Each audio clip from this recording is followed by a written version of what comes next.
Gracious God, we come to you tonight to have you speak into our hearts, to bring us light into this world. So may the words of my mouth and the meditation of all of our hearts be acceptable in your sight, O God, our rock and our redeemer. Amen.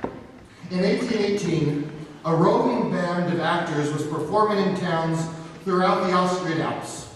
On December 23rd, they arrived in Oberdorf, a village near Salzburg, where they were to reenact the story of Christ's birth in the small church of St. Nicholas. Unfortunately, the St. Nicholas's church organ wasn't working. The bellows, the leather things that make the air for the organ, had been chewed by mice, and they would not be repaired before Christmas.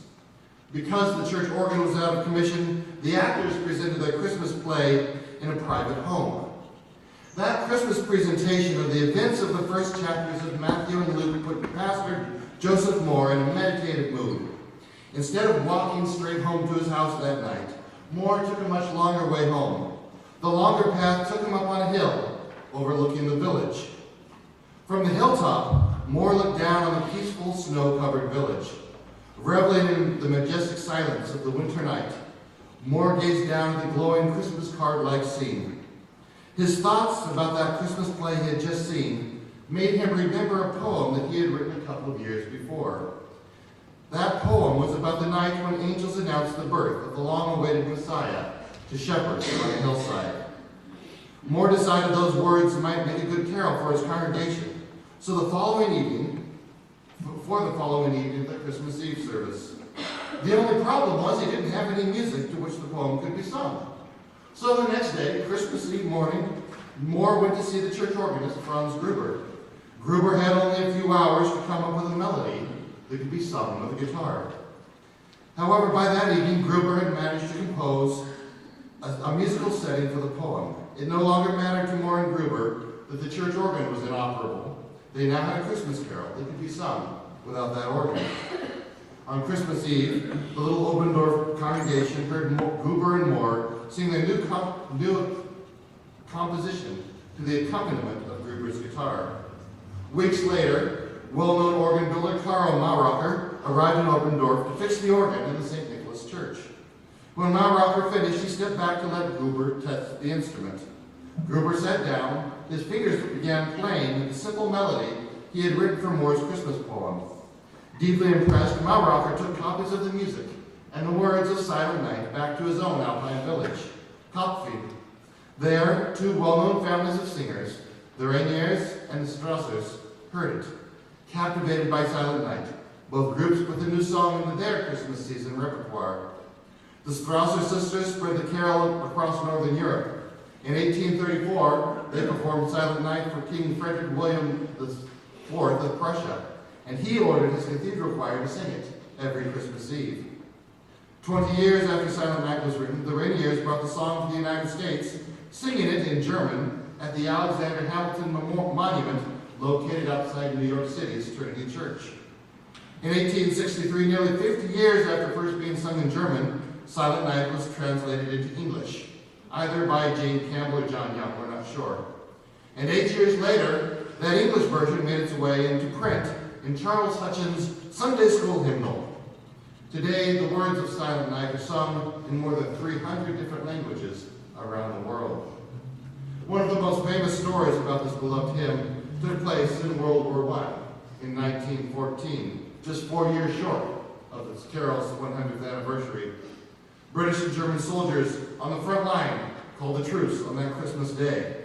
So close were the encampments from which they were fighting one another that they could hear each other in the peaceful quiet, singing Stille Nacht and Silent Night, each in their own language. This prompted the soldiers to come out, to meet on the battlefield without weapons, and they spent the day playing soccer and exchanging small gifts, whatever they had. This year, on its 200th anniversary, we've been exploring how this simple song can guide us and show us the meaning of the birth of Christ, Emmanuel, God with us. First of all, we learn that Jesus brought peace into the world. Our world can be a chaotic place. It's busy, it's fast. Things happen so quickly, time seems to go by so fast. People drive fast, and they always seem to be in a hurry. There are wars and rumors of wars, and we have people like Rita who sacrifice themselves and give up their time to serve us and keep us safe. But Jesus is the Prince of Peace. When we rest in Christ, we are able to find heavenly peace in our lives, even in the midst of the chaos of the world. And secondly, we learn that Jesus brings joy into the world. The angels announce great joy to the shepherds. Jesus drives out any fear we have inside of us and replaces it with great joy. Paul said in his letter to the Philippians, "Rejoice in the Lord always. I will say it again, rejoice." Because Jesus, God, is God with us, we are able to have joy that drives fear out of our lives. And Jesus is the source of love. The presence of God in human form is the dawn of redeeming grace, says the Philippians 3rd verse. Through Jesus, God entered into our world. God is love. Through Jesus, we learn how to love one another, even giving ourselves sacrificially. Jesus himself said, "Greater love has no one than this, that one lays down his life for his friends." Love one another is the command that Jesus gives us. And then Jesus is the source of hope. We said yesterday that hope is the opposite of fear. Hope is the assurance. One always pops when I say hope. Hope is the assurance that everything is going to be okay.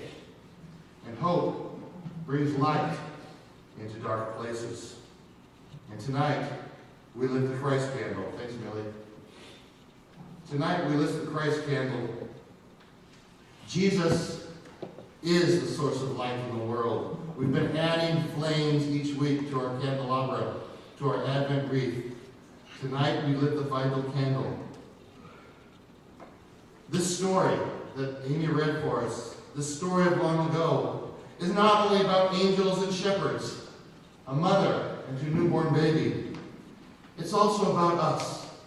All of us gathered amid the candles and the readings and the carols and the prayers. God came at Christmas for us, that we might have hope and courage in the dark and dangerous times and places of our lives. So this, in the end, is why we gather. So that as God entered into time and history so long ago, the Word made flesh, we pray that God will enter our lives even now through the Word proclaimed in Scripture, in song, and in sermon. I want to end my little homily tonight with the words of the anthem that the choir sang for us at the beginning of Advent.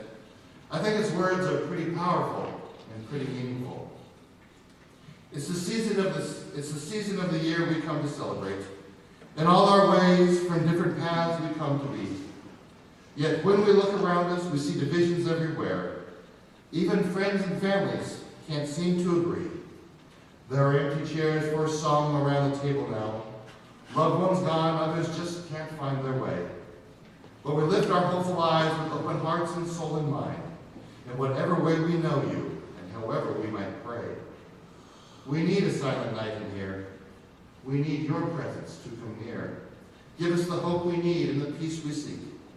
We need a silent night in here. So now we pray that we can find our shared humanity, knowing what affects just one affects us all. When the darkness hides the light, it is the star that shines so bright. With the courage to change, lifts us up before we fall. We need a silent night in here. We need your presence to come near. Give us the hope we need and the peace we seek. We need a silent night in here. In the silence, renew our sight. Help us see you shining in the night. Still the noise the world can give. Come, teach us how to live. At the end of the service tonight, we will sing these words together. We need a silent night in here. We need your presence to come near. Give us the hope we need and the peace we seek. We need a silent night in here. I think that is our prayer. Gracious God, we ask a silent night in here. We ask that you still any fears in our lives. We ask that you will bring us to where you would have us to be, living in hope living in love, bringing peace into the world.